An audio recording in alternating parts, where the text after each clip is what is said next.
Hello everyone, welcome to my YouTube channel. कैसे हैं आप सभी लोग? आई होप आप लोग बहुत ही अच्छे होंगे। यहाँ पे मैं नर्सिंग रिलेटेड कुछ एमसीक्यू इम्पोर्टेंट एमसीक्यू लेके आई हूँ, जो कि कम्युनिटी हेल्थ नर्सिंग का है। आप लोग यहाँ पे लास्ट तक बने रहिएगा। यहाँ पे हम लोग स्टार्ट करते हैं। फर्स्ट क्वेश्चन देखते हैं। प्रतिरोधकता यानी इम्यूनिटी का क्या अर्थ होता है? यहाँ पे आप लोग ऑप्शन पढ़िए और यहाँ पे क्या हो जाएगा राइट आंसर। इम्यूनिटी का क्या अर्थ होता है? इम्यूनिटी ऑप्शन में दिया गया रोग से लड़ने की क्षमता, रोग उत्पन्न करने की क्षमता, बीमारी का इलाज, इनमें से कोई नहीं। तो इम्यूनिटी जो होता है हमारे बॉडी में, वो होता है रोगों से लड़ने की क्षमता जो होती है, उसी को इम्यूनिटी कहते हैं। फिर राइट आंसर हो जाएगा ऑप्शन नंबर ए। अगला यहाँ पे ह्यूमरल इम्यूनिटी कहाँ से उत्पन्न होती है? ह्यूमरल इम्यूनिटी पूछा गया। इम्यूनिटी एक सेलुलर होता है, एक ह्यूमरल होता है। ह्यूमरल इम्यूनिटी जो होता है उसको बोलते हैं एंटीबॉडी मेडिएटेड इम्यूनिटी। जो ह्यूमरल इम्यूनिटी होता है उसको बोलते हैं एंटीबॉडी मेडिएटेड इम्यूनिटी। तो यहाँ पे राइट आंसर क्या हो जाएगा? ह्यूमरल इम्यूनिटी कहाँ से उत्पन्न होती है? तो ये जो ह्यूमरल इम्यूनिटी होता है, ये मेनली रूप से होता है अस्थि मज्जा जो होता है, अस्थि मज्जा में बनने वाली लिम्फोसाइट।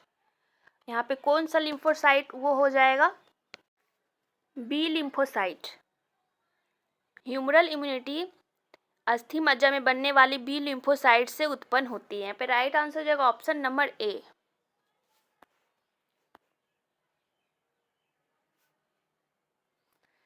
नेक्स्ट यहाँ पे सेलुलर इम्यूनिटी कहाँ से उत्पन्न होती है? इम्यूनिटी मैंने बताया ह्यूमरल एक सेलुलर। ह्यूमरल इम्यूनिटी को बोलते थे एंटीबॉडी मेडिएटेड इम्यूनिटी, और सेलुलर यहाँ पे पूछा गया। सेलुलर जो इम्यूनिटी होता है उसको बोलते हैं cell mediated immunity. Cell mediated immunity. और जो सेलुलर इम्यूनिटी होता है, ये टी लिम्फोसाइट के द्वारा इसका निर्माण होता है, और मेनली रूप से ये थाइमस ग्रंथि के द्वारा प्रोसीड होता है। थाइमस ग्रंथि के द्वारा प्रोसेस्ड होती है ये। तो यहाँ पे राइट आंसर क्या हो जाएगा? Option number B.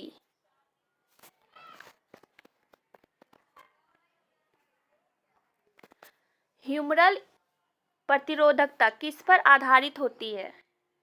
इसका नाम से ही पता चल रहा है, ह्यूमरल प्रतिरोधकता, जिसको बोलते हैं एंटीबॉडी मेडिएटेड इम्यूनिटी। मतलब यह जो मेनली होता है एंटीबॉडी पे आधारित होता है, एंटीबॉडीज के बनने पर। तो यहाँ पे राइट आंसर हो जाएगा ऑप्शन नंबर बी।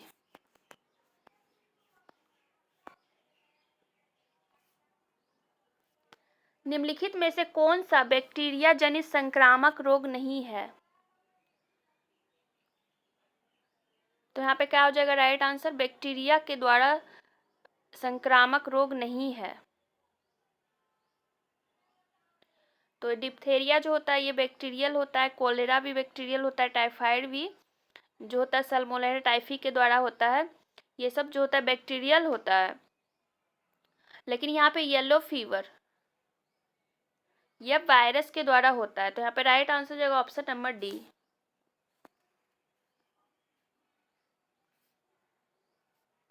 विश्व अस्थमा दिवस कब मनाया जाता है? विश्व अस्थमा दिवस। तो यहाँ पे क्या हो जाएगा राइट आंसर? अस्थमा डे जो होता है वो मई के मंथ में मनाया जाता है।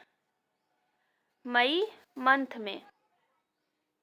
यहाँ पे राइट आंसर जो है ऑप्शन नंबर ए। मई के मंथ में यह हर साल अलग अलग डे पे मनाया जाता है। तो यहाँ पे राइट आंसर जो है option number A.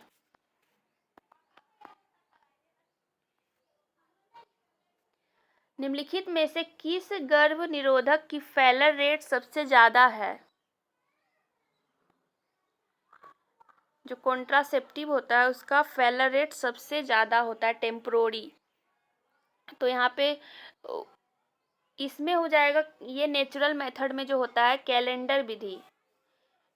Calendar method जो होता है जिसको सेफ पीरियड बोलते हैं, इसकी फेलर रेट सबसे ज़्यादा देखने को मिलता है। तो यहाँ पे राइट आंसर जो ऑप्शन नंबर सी।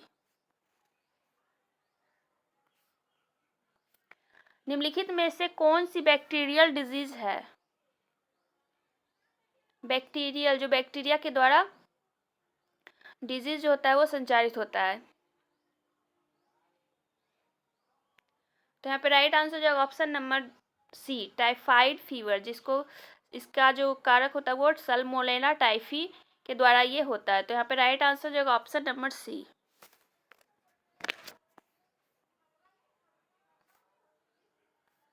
निम्नलिखित में से कौन सा वायरल रोग नहीं है?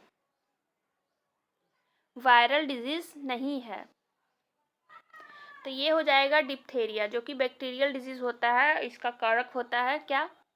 कोरिनी बैक्टीरियम डिप्थेरी, बैक्टीरियम डिप्थेरी,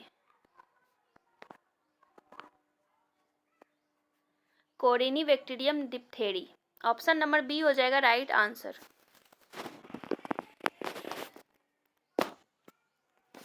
निम्नलिखित में से कौन सी संक्रामक बीमारी नहीं है? कम्युनिकेबल डिजीज नहीं है। तो कम्युनिकेबल डिजीज में शामिल होता है टीबी, जिसको ट्यूबरकुलोसिस, पर्ट्यूसिस, मीजल्स, ये सभी जो होता है कम्युनिकेबल डिजीज होता है। लेकिन यहाँ पे सी भी है, मतलब कार्डियोवास्कुलर एक्सीडेंट, मतलब सी भी ए जो होता है उच्च रक्तचाप संबंधी होता है। तो ये होता है ऑप्शन नंबर बी हो जाएगा यहाँ पे राइट आंसर, जो कि कम्युनिकेबल डिजीज नहीं होता है। इसमें ये डायबिटीज वगैरह भी जो होता है ये सब भी शामिल होता है। तो यहाँ पे राइट आंसर जो ऑप्शन नंबर बी।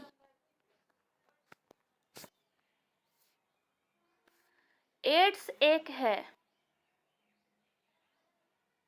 एड्स एक है, ये वायरल रोग है, वायरल रोग। एड्स का कई बार फुल फॉर्म भी पूछा जाता है, एड्स। तो इसका जवाब आप लोग को कमेंट बॉक्स में देना है, एड्स का फुल फॉर्म क्या होता है। और एड्स जो होता है वो HIV वायरस के द्वारा ये होता है। तो यहाँ पे राइट आंसर जो है ऑप्शन नंबर बी। भोर कमेटी को किस वर्ष गठित किया गया था? भोर कमेटी, तो इसका जो ये गठन किया गया था 1943 में, और इसका रिपोर्ट प्रस्तुत किया गया था 1946 में। यहाँ पे राइट आंसर जो option number B.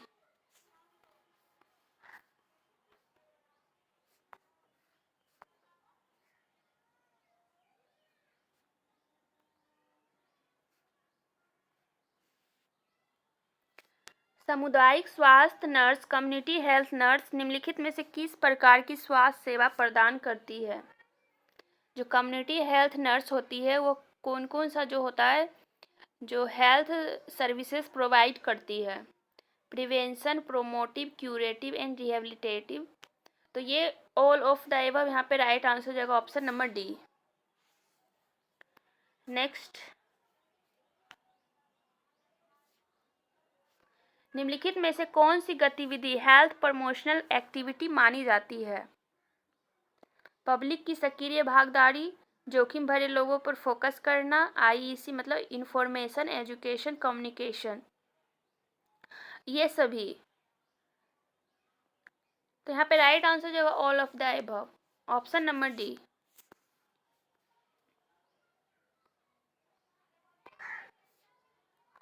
Holistic concept के अनुसार स्वास्थ्य का क्या अर्थ है? होलिस्टिक कॉन्सेप्ट के अनुसार, तो यहाँ पे राइट आंसर जाएगा ऑप्शन नंबर सी, जिसमें कि साउंड बॉडी, साउंड मन, साउंड परिवार और साउंड वातावरण। तो यहाँ पे ये सब रहना चाहिए। तो यहाँ पे राइट आंसर जाएगा ऑप्शन नंबर सी।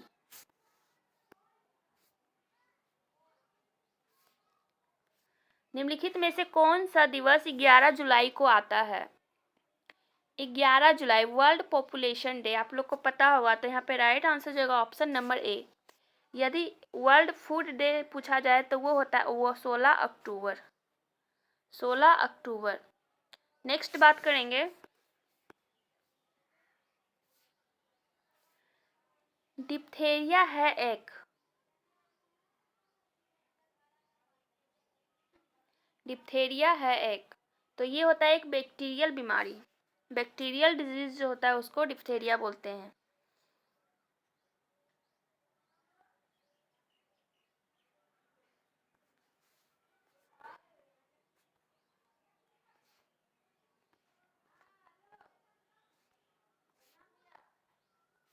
मॉन्टेक्स टेस्ट के दौरान पीपीडी की कितनी मात्रा फोरआर्म में इंसर्ट की जाती है?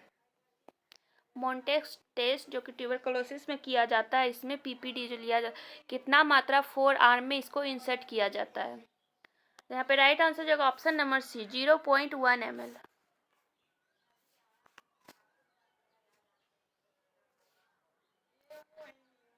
डोट्स की फर्स्ट कैटेगरी की इंटेंसिव फेज में कौन सा ट्रीटमेंट दिया जाता है?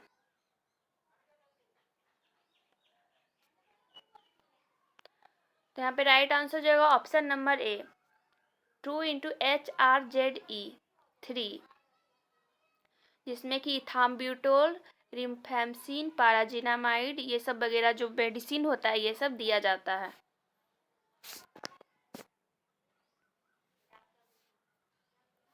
रेड क्रॉस सोसाइटी का जन्मदाता कौन था?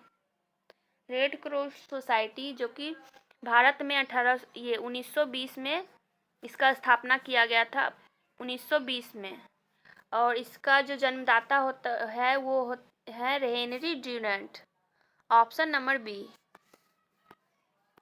नेक्स्ट है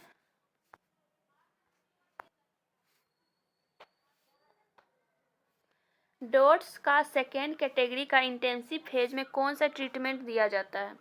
तो डोट्स का सेकेंड कैटेगरी में इसमें दिया जाता है एक 2 HRZES plus 1 HRZE3, option number B.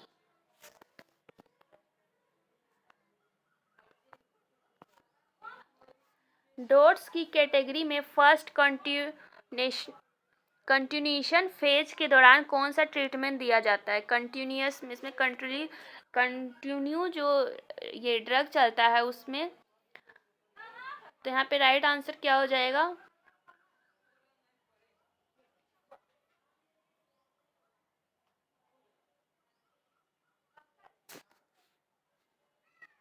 तो यहाँ पे राइट आंसर क्या हो जाएगा? Option number A 2 HRZE3।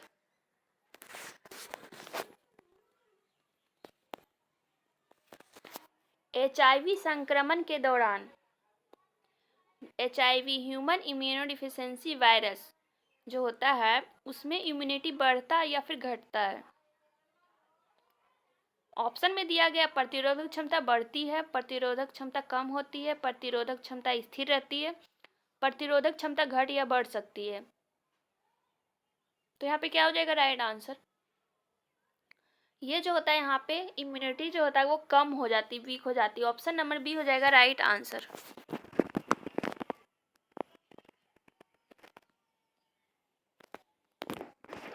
निम्नलिखित में से किस संक्रामक रोग में त्वचा पर चकत्ते सामान्य नहीं दिखाई देते हैं?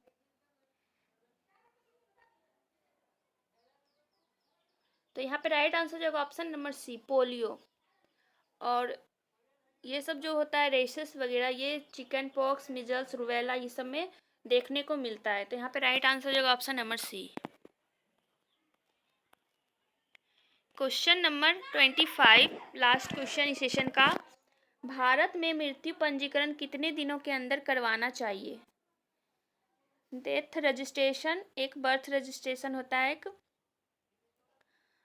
तो यहाँ पे उसका पंजीकरण कितने दिनों के अंदर करवाना चाहिए? यहाँ पे राइट आंसर हो जाएगा 21 डे,